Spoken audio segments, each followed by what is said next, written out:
हाँ, तो मेरे प्यारे विद्यार्थियों, अभी हमने पिछली वीडियो के अंतर्गत हमारे वीडियो को जहाँ तक पढ़ा था उससे आगे के पार्ट को हम इस वीडियो में पढ़ेंगे।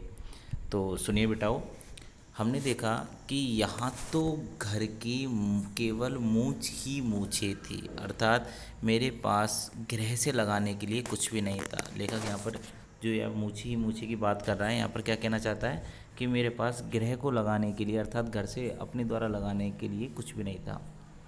कुछ में कुछ गंगा जल, अर्थात थोड़े में थोड़ा मिलना ही गंगा जल है। यहाँ पर लेखक इस तरीके की बात कहते हैं। आगे, काम आपकी कृपा से भली भांति हो गया। मैं आज के दिन को नित्यता का प्रथम दिन मानता हूँ, जो औरों को अनेक साधन से भी मिलना दुर्लभ है। धन्य है उस परमात्मा को जिसने हमारे यश के ढहे हुए अंकुर को फिर से हरा किया। तो मैंने आपको ये पंक्ति पिछली वीडियो में समझाई दी थी। हे सज्जन शुभचिंतकों, संसार में पाठशालाएं अनेक हुई होंगी, परंतु हरि कृपा से जो सकल पूर्ण कामधेनु यह पाठशाला है। और कामधेनु का अर्थ होता है बेटाओ कि जो बहुत ही ज़्यादा काम की, अर्थात हमारे लिए जो लाभकारी हो या हमारे लिए जो ज़्यादा से ज़्यादा फायदेमंद हो। तो कामधेनु यह पाठशाला है, वैसी अचरज नहीं है, आश्चर्य नहीं होगा कि आपने इस जन्म में न देखी न सुनी हो, अर्थात आपने ऐसी पाठशाला के विषय में अपने इस जन्म में न देखा होगा न सुना होगा।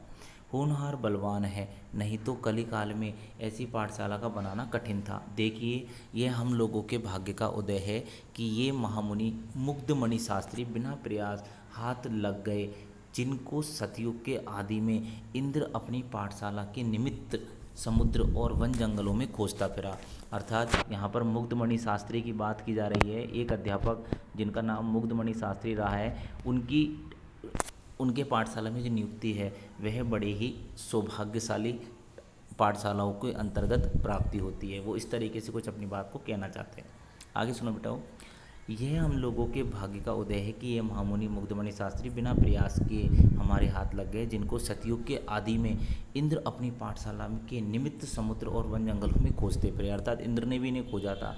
अंत को हार मान बृहस्पति को रखना पड़ा, अर्थात अंत को हार मान बृहस्पति को ही रखना पड़ा। हम फिर भी कहते हैं कि यह हमारे भाग्य की महिमा थी कि ये ही पंडितराज मृगयाशील श्वान के मुख में शशि के धोखे बद्रिकाश्रम के एक कंदरा में से पड़ गए। इनकी बुद्धि और विद्या की प्रशंसा करने में सरस्वती भी लग जाती है, अर्थात वो भी कहती है कि वास्तव में कितने बुद्धिमान है ये। जबकि आप जानते हो जिनका नाम ही क्या है, मुग्धमणि शास्त्री। इसमें संदेह नहीं कि इनके थोड़े ही परिश्रम से पंडित मूर्ख और अबोध पंडित हो जाएंगे। अगर ये थोड़ा सा प्रयास करेंगे तो बड़े बड़े पंडित भी मूर्ख हो जाएंगे और अज्ञानी हो जाएंगे। इसमें किसी प्रकार का संदेह नहीं किया जा सकता। इस तरीके की कुछ हास्यास्पद बातें यहाँ पर लिखी गई है। उनका पाठशाला बन गया। पाठशाला बनने में किन किन लोगों का सहयोग रहा वो लेखक ने यहाँ पर वर्णन किया है। इसके बाद उन्होंने बताया है कि हमारा जो पाठशाला है उस पाठशाला के अंतर्गत हमारे भाग्य का उदय हुआ, जिसमें कि हमें मुग्धमणि शास्त्री जी बिना प्रयास के मिल गए। मुग्धमणि शास्त्री जी को सतयुग में इंद्र भगवान ने भी अपनी पाठशाला के लिए जंगलों में, समुद्रों में, हर जगह खोजा, लेकिन उन्हें प्राप्त नहीं हुए। अंत को हार अर्थात मान करके बृहस्पति को रखना पड़ा था। हम फिर भी कहते हैं कि यह हमारे भाग्य की महिमा है जो ऐसे अध्यापक हमें हमारे पाठशाला में मिले।